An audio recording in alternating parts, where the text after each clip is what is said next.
nous poursuivons donc dans le programme. Nous ne sommes presque pas en retard, pas une petite heure, je crois, 3 fois rien. Pourtant, on s'est tenu à ce qui a été écrit. Voilà. Alors, je vais donc céder la parole maintenant à nos deux amis, Mathieu de Sertine et Clara Ponceau, pour la lecture de la correspondance entre Martin Luther King, James Baldwin, Malcolm X et James H. Cone, Nous les nègres. Et je les invite à nous rejoindre au plateau et je vais donc céder ma place afin que vous puissiez profiter de ce moment de rédemption littéraire.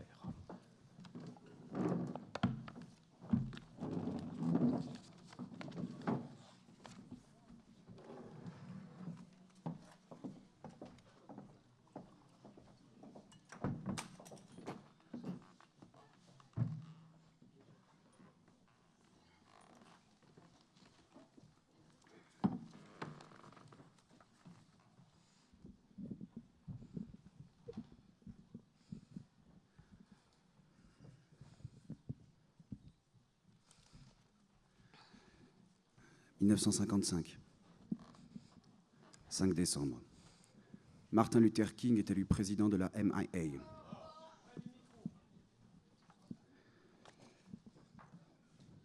Martin Luther King est élu président de la MIA, Montgomery Improvement Association, qui prône le boycott des bus ségrégés.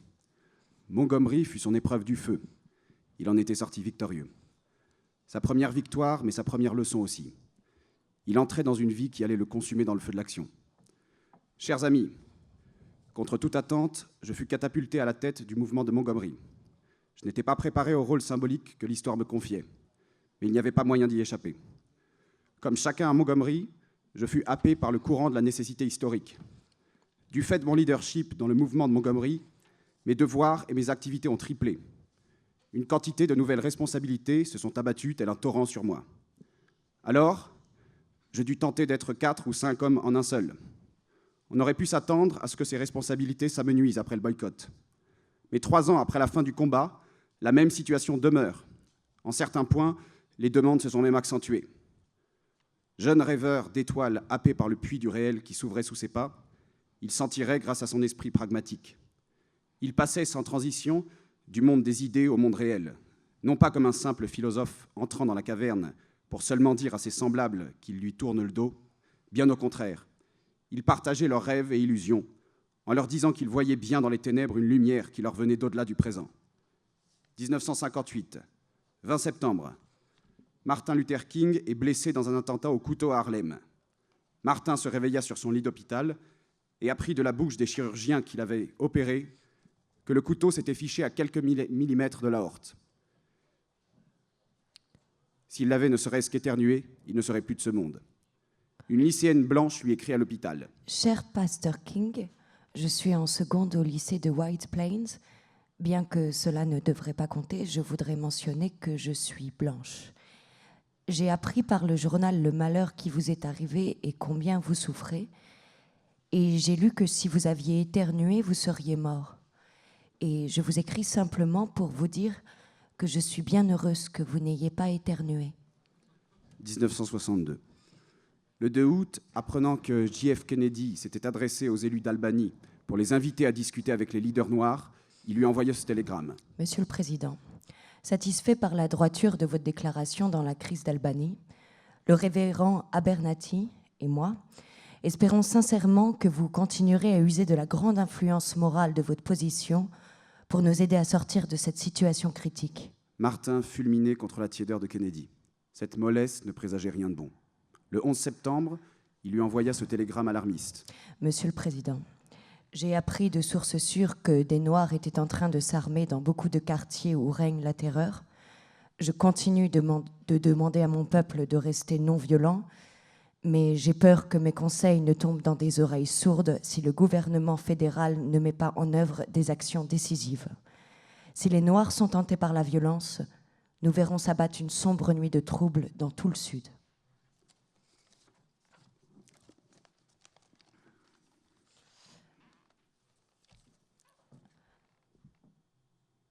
Martin Luther King, Dr. King, je sais que dans toute l'Amérique, on a suivi la façon dont vous avez mené la lutte à Birmingham.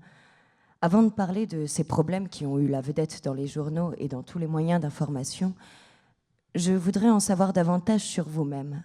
Où êtes-vous né? Parlez-moi de votre famille, de vos frères et sœurs et autres choses personnelles. Ouais, eh bien, je suis né dans le sud, à Atlanta, Géorgie. J'y ai passé mes premières années. En fait, j'ai été à l'école publique à Atlanta. J'ai été au collège à Atlanta. À quel collège avez-vous été? Morehouse College, à Atlanta. Ah, qui fait partie de l'université à Atlanta. Et c'est ça, ouais. J'ai été élevé dans un milieu religieux. Mon père est pasteur de l'église d'Ebenezer à Atlanta, et ce depuis 33 ans. Je suis maintenant copasteur de la même église. Et nous sommes 3 enfants. J'ai un frère, une sœur. Votre frère est-il pasteur lui aussi? Oui, il est pasteur de la première église baptiste de Birmingham, Atlanta. Bien, maintenant, si nous pouvions passer un peu de votre éducation sur les bancs de l'université à votre éducation dans la communauté. Je regarde les journaux et je vois non seulement que vous avez pris une part active et déterminante dans beaucoup de manifestations, mais encore que cela vous a coûté de voir beaucoup de prisons de l'intérieur. Je me suis demandé, dans combien de prisons avez-vous été par suite de votre rôle dans l'action directe non violente pour les droits des Noirs? Eh bien, j'ai été arrêté 14 fois depuis que nous avons commencé à Montgomery. Certaines fois, c'était dans la même prison. Je veux dire qu'il y a une certaine prison où j'ai été plus d'une fois. Je n'ai jamais calculé le nombre de prisons différentes. Je crois que j'ai été dans 8 prisons différentes, à peu de choses près. Je me rappelle qu'une fois, dans l'espace de 8 jours, je suis passé dans 3 prisons différentes en Géorgie. Je crois que j'ai été dans 8 prisons différentes. J'ai été arrêté environ 14 fois. Bien, je m'intéresse beaucoup à la philosophie de la non-violence et en particulier, j'aimerais mieux comprendre les rapports entre la technique d'action directe non-violente que vous avez employée avec tant d'efficacité et votre philosophie que, faute d'un meilleur thème, j'appellerais amour de l'oppresseur. Oui, très bien. Dr King, quelle est, d'après vous, la relation entre ces deux choses que l'on pourrait très bien envisager séparément? Oui, c'est vrai. L'une est une méthode d'action. L'action directe, non violente, est une méthode pour changer un ordre social injuste. Et elle implique une technique pratique qui annihile l'emploi de la non-violence et demande la non-violence à tout moment. C'est-à-dire que l'on utilise par la violence physique contre l'adversaire. Quant à la morale d'amour, elle se situe dans une autre dimension, où le fait d'accepter la non-violence devient une règle de vie. Beaucoup de gens acceptent la non-violence comme étant la technique la plus pratique du point de vue de l'action sociale. Mais il n'irait pas jusqu'à considérer la non-violence comme une règle de vie nécessaire. Moi, j'accepte les deux. Je pense que la résistance non-violente est l'arme la plus puissante dont disposent les opprimés dans leur lutte pour la liberté et la dignité humaine. Elle arrive à désarmer l'adversaire. Elle menace ses défenses morales, affaiblit son moral et en même temps met sa conscience à l'épreuve. Il ne sait absolument pas comment réagir. Je l'ai constaté bien souvent au cours de notre lutte dans le Sud. Pour en revenir à la question de l'amour, je pense que c'est très important. Parce que la haine est une injure à celui qui est, aussi bien qu'à celui qui haït. Beaucoup de psychiatres nous disent maintenant que beaucoup de choses étranges qui se passent dans le subconscient, beaucoup de conflits intérieurs ont la haine pour racine. Et ils nous disent « aimer ou mourrez ». Erich Fromm a pu écrire un livre comme « L'art d'aimer » et montrer clairement que l'amour est le principe unificateur suprême de la vie. Et j'essaye de montrer dans ce moment qu'il faut suivre la technique non violente, l'arme la plus puissante dont nous disposons, mais qu'il faut aussi suivre la morale d'amour, qui devient une force d'intégration individuelle. Malcolm X. Oui. Êtes-vous parti avec votre famille d'Omaha pour le Michigan, puis pour Boston? Oui. Quand je suis née, peu de temps après ma naissance, le Ku Klux Klan a posé un ultimatum à mon père, ou plutôt à mes parents, leur enjoignant de quitter le pays. Alors ils sont partis pour... Et quelle était la raison de cet ultimatum? Mon père était garveyiste. Et à cette époque-là, vous savez, on ne permettait pas à un noir de dire ce qu'il pensait ou de s'écarter de l'image stéréotypée à laquelle le comportement des Noirs devait absolument se conformer. J'ai lu beaucoup de choses sur vous, mais c'est la première fois que j'entends dire que votre père était garveyiste. Et il était vraiment nationaliste noir et ne s'en cachait pas dans les années 20? Il était à la fois garveyiste et pasteur baptiste. Vous savez comment ça se passait à l'époque et comment ça se passe encore. La méthode a changé. Mais la chose reste la même. Quand un noir disait ce qu'il pensait, on le prenait pour un fou ou pour un individu dangereux. Et la police locale et les différentes branches de la justice étaient généralement infiltrées d'éléments du clan. Aussi, le clan avait l'appui de la police et généralement, la police avait l'appui du clan, comme aujourd'hui. Alors en fait, on demanda à votre père, ou on le força... Oui, ils mirent le feu à la maison où nous habitions, à Omaha. Je crois que c'était en 1925. Nous sommes partis pour Lansing, Michigan, et nous y avons connu les mêmes ennuis. À propos, nous habitions dans un quartier intégré à ce moment-là, et cela prouve que les Blancs n'étaient pas plus adversaires de l'intégration que maintenant. Seulement, à l'époque, ils le disaient plus ouvertement. Et aujourd'hui, ils ont l'astuce de dire qu'ils sont pour, mais ils s'arrangent encore pour que l'intégration soit impossible. Alors, nous sommes partis dans le Michigan et il s'est passé la même chose. Ils ont brûlé notre maison, là aussi. Et mon père était, comme je l'ai dit, pasteur chrétien. Et ce sont des chrétiens qui ont brûlé sa maison, les 2 fois. Des gens qui vous enseignent, vous savez, la tolérance religieuse, la fraternité et tout ça. Vous n'avez jamais été au lycée? Je n'ai jamais dépassé la 8e. C'est phénoménal. Tout ce que je connais au-dessus de la 8e, je l'ai appris de M. Muhammad. Il a été mon maître. Et je pense que c'est un meilleur maître que ce que j'aurais eu si j'avais continué mes études. Comment avez-vous rencontré M. Muhammad? Quand j'étais en prison en 1947, j'ai entendu parler pour la première fois de son enseignement, de son message religieux. À cette époque-là, moi, j'étais athée. J'étais montée en grade du christianisme à l'agnostisme, puis à l'athéisme. Est-ce que dans les événements de votre enfance, dans le Nebraska et le Michigan, où, comme vous l'avez dit, des chrétiens ont brûlé la maison de votre père, qui était un ministre chrétien, ces événements ont-ils été les causes déterminantes de votre éloignement du christianisme? Non, parce que malgré ces malheurs, ma vie, comme je l'ai dit, se déroulait dans un milieu totalement intégré. Malgré tous les malheurs que j'ai eus en grandissant, mon père a été tué par des Blancs plus tard. Je continuais de penser qu'il y avait des Blancs qui étaient bons. Du moins, ceux à qui j'avais affaire, vous comprenez, ils étaient censés être différents des autres. Aucun événement, à ma connaissance, ne m'avait ouvert les yeux, puisque jusqu'au moment où j'ai été en prison, j'étais encore intégrée à la société des Blancs et je croyais qu'il y en avait des bons.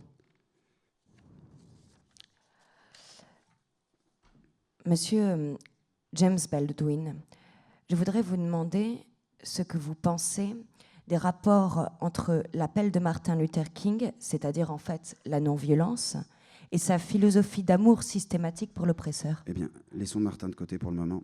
Martin est un homme d'une espèce rare, un très grand homme. D'une espèce rare pour 2 raisons.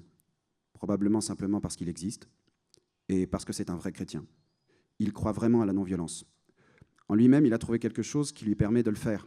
Et il a encore une grande autorité morale dans le Sud. Il n'en a absolument aucune dans le Nord. Le pauvre Martin a vécu Dieu sait quel enfer pour éveiller la conscience des Américains, mais il est arrivé au bout de son rouleau. Il y a des choses que Martin ne peut pas faire. Martin n'est qu'un homme. Martin ne peut pas résoudre tout seul le problème crucial de la nation. Il y a des tas de gens, je veux dire des tas de noirs qui ne vont plus du tout à l'église et n'écoutent pas Martin. Vous savez, et qui de toute façon ne sont eux-mêmes que les produits d'une civilisation qui a toujours glorifié la violence, sauf si c'est le noir qui tient le revolver. Si bien que Martin est sapé à la base par ce qui se passe dans le pays. Le pays ne s'inquiète de la non-violence que si j'ai l'air de vouloir devenir violent. Parce que la non-violence me gêne si je suis un shérif de l'Alabama. Jim, au plus profond de votre conscience, comment voyez-vous l'avenir de notre nation? Et je vous pose la question sous cette forme parce que je crois que l'avenir du noir et l'avenir de la nation sont liés. Ils sont indissolubles. Donc, comment le voyez-vous? Êtes-vous essentiellement optimiste ou pessimiste? Vraiment, je ne voudrais pas vous souffler les réponses, car ce que je veux savoir, c'est ce que vous pensez. Eh bien, je suis à la fois content et ennuyé que vous m'ayez posé cette question, mais je ferai de mon mieux pour y répondre. Être pessimiste signifie que l'on a décidé une fois pour toutes que la vie était une chose académique. Aussi, je suis forcé d'être optimiste. Je suis forcé de croire que nous pourrons survivre, quelle que soit la chose à laquelle nous devons survivre. Mais l'avenir du noir dans notre pays est exactement aussi lumineux ou aussi sombre que l'avenir du pays. C'est au peuple américain, à ses représentants, c'est au peuple américain seul de décider si oui ou non il va regarder en face cet étranger qu'il a si longtemps calomnié, s'il va s'occuper de lui et assumer sa présence. Ce que les Blancs doivent faire, c'est chercher en eux-mêmes pourquoi il leur a fallu un nègre au début. Parce que je ne suis pas un nègre. Je suis un homme, mais si vous croyez que je suis un nègre, c'est parce que vous en avez besoin. La question qu'il faut se poser, qu'il faut que la population blanche se pose, au nord ou au sud, parce que c'est le même pays, et que pour un noir, il n'y a pas de différence entre le nord et le sud. La seule différence, c'est dans la façon de vous châtrer. Mais la castration elle-même est un fait valable pour toute l'Amérique. Si je ne suis pas le nègre ici, et si vous l'avez inventé, c'est vous les Blancs qui avez inventé le nègre, alors il faut que vous trouviez pourquoi. Et l'avenir du pays en dépend, s'il est capable ou non de répondre à cette question. En tant que noir et qu'américain, tout ce que je peux, c'est espérer que le pays ait la force morale et la capacité de se poser cette question et d'y de répondre regarder cette question en face, de la regarder en face. d'une façon affirmative et constructive. Extrait de Lettre à Jimmy de Alain Mabankou. Les années de feu. Ton essai, La prochaine fois le feu, paraît en 1963. Le contexte est celui de la remise en cause de la structure de la société américaine sourde aux diverses revendications des minorités. C'est aussi l'année de l'assassinat du président Kennedy, alors qu'il entame une tournée pour sa réélection. Cette tragédie est un coup dur pour l'avancée des droits civiques. Kennedy luttait contre la ségrégation raciale, encore perceptible dans certains États du pays, malgré l'interdiction pourtant édictée par un arrêt de la Cour suprême en 1954. Il a apporté son soutien à Martin Luther King et a reçu l'ensemble des leaders des droits civiques. À cette époque, soucieux de participer au destin de ton pays, tu quittes la France provisoirement. Tu n'es pas un simple spectateur, surtout pas un simple témoin de l'histoire. Ta voix compte maintenant au sein de la communauté noire. C'est un devoir, le devoir du citoyen d'abord, mais aussi de l'écrivain, vu désormais comme le porte-parole des sans-voix. Tu aurais fait tienne les envolées d'un Aimé Césaire de retour dans sa contrée. Et voici que je suis venue. De nouveau cette vie clopinante devant moi. Non pas cette vie, cette mort. Cette mort sans sens ni pitié. Cette mort où la grandeur piteusement échoue. Publié aux États-Unis en janvier, La prochaine fois le feu se classe immédiatement parmi les meilleures ventes. Quelques mois plus tard, ta renommée croissante te vaut la couverture du magazine Time. Tes propos sont suivis de près et bien avant, le FBI avait ouvert un dossier te concernant, le fameux dossier 114-6553. Tu n'ignores pas que le Bureau fédéral d'enquête te surveille. Tu en parles à tes proches, tu en parles de plus en plus, craignant d'être un jour la victime d'un complot et de finir dans des conditions mystérieuses, comme Luther King ou certains membres du clan Kennedy. Le moindre de tes déplacements et de tes gestes est soigneusement noté, jusqu'au ridicule, si l'on considère que l'enjeu est la sûreté de l'État. Le dossier 114-6553, désormais consultable sur le site internet du FBI, contient par exemple des détails du genre... On ignore la résidence actuelle de James Baldwin, l'écrivain nègre et dramaturge. Il a eu un rendez-vous amoureux avec Paul Robeson à l'Americana Hotel. On rapporte que Baldwin pourrait être un homosexuel. Tout laisse à penser qu'il l'est. En 1963, c'est la course contre la montre. Tu entames une tournée dans les États du Sud, cœur du problème noir. Pour cela, tu n'hésites pas à revenir dans les églises, à prêcher cette fois-ci une autre manière d'aimer son prochain, la tolérance, la reconnaissance de l'identité des droits des minorités. Tu pousses le culot jusqu'à interpeller Robert Kennedy au sujet des représailles de la police lors d'une marche pacifique des partisans des droits civiques à Birmingham, en Alabama. Robert Kennedy te reçoit avec d'autres leaders noirs. Pouvait-il en être autrement ? C'est en août 1963 que se déroule enfin à Washington la fameuse marche pour les droits civiques. On entend l'inoubliable « I have a dream » de Martin Luther King. Au cours de la marche, tu es dans la foule, non loin de Marlon Brando. Avec La prochaine fois le feu, tu signes le texte le plus profond, le plus politique, le plus littéraire sur l'émancipation du noir, son statut et son devenir en Amérique. Si les applaudissements fusent, des voix discordantes ne tardent pas à se faire entendre. Et d'ailleurs, sentant venir l'orage qui va s'abattre sur toi, Sheldon Bean note dans la recension qu'il fait de l'essai « Ce qu'il a peint dans ce livre dérangera même les quelques blancs qui se considèrent comme les amis des Noirs. Mais il ne l'a pas écrit pour plaire. Cela vient d'un cœur qui a ressenti une douleur aiguë, d'un cerveau qui cherche encore l'espoir devant ce qui semble être l'impitoyable logique du désespoir. » À cause du ton menaçant de l'essai, on te reproche de monter un camp contre l'autre. Plus encore, le livre est vu comme un acte partisan et ses thèses sont taxées d'extrémistes. Albert Memmi, qui donnera plus tard une préface à l'édition française de l'ouvrage, demeurera perplexe et se demandera si tu n'exprimes pas la même chose que les Black Muslims, réclamés en des termes plus belliqueux, la disparition pure et simple du blanc pour laisser la place au noir. Baldwin dit-il autre chose quand il propose avec tranquillité et une pondération apparente que l'Amérique cesse de se considérer comme une nation blanche.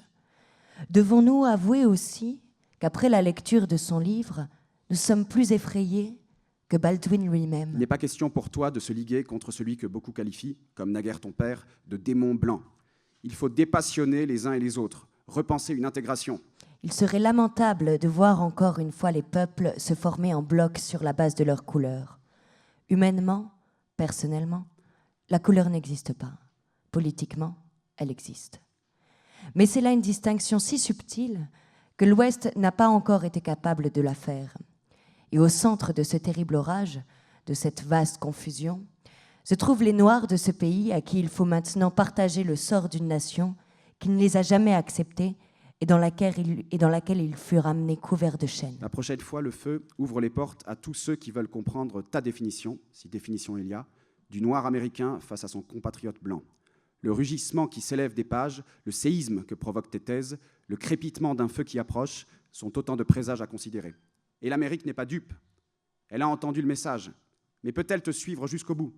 Est-ce un livre que tu viens d'écrire contre l'Amérique ou pour l'Amérique? Est-ce un livre pour tes frères de couleur ou contre eux? Des questions qui rappellent celles posées par l'apparition des damnés de la terre de Fanon, à la différence près qu'ici le texte met face à face Martiniquais et colons. Pour que ces derniers s'emparent du livre, et bien qu'ils considèrent l'ouvrage de Fanon comme adressé à ses frères de couleur, Jean-Paul Sartre écrit « Européens, ouvrez ce livre, entrez-y. Après quelques pas dans la nuit, vous verrez des étrangers réunis autour d'un feu. Approchez, écoutez. Ils discutent du sort qu'ils réservent à vos comptoirs, aux mercenaires qui les défendent. Ils vous verront peut-être, mais ils continueront à parler entre eux, sans même baisser la voix. Dans ces ténèbres, d'où va surgir une autre aurore, les zombies, c'est vous. » De même, l'Amérique ne peut plus demeurer insensible à la question raciale dès lors qu'elle engendre des écrivains tels que toi. La prochaine fois, le feu alerte sur les dangers de la situation, mais assure que tout n'est pas perdu et qu'il est possible de déjouer la prophétie contenue dans la chanson écrite par un esclave. Et Dieu dit à Zoé, vois l'arc-en-ciel, vois l'arc en le ciel bleu. L'eau ne tombera plus, il me reste le feu. Merci.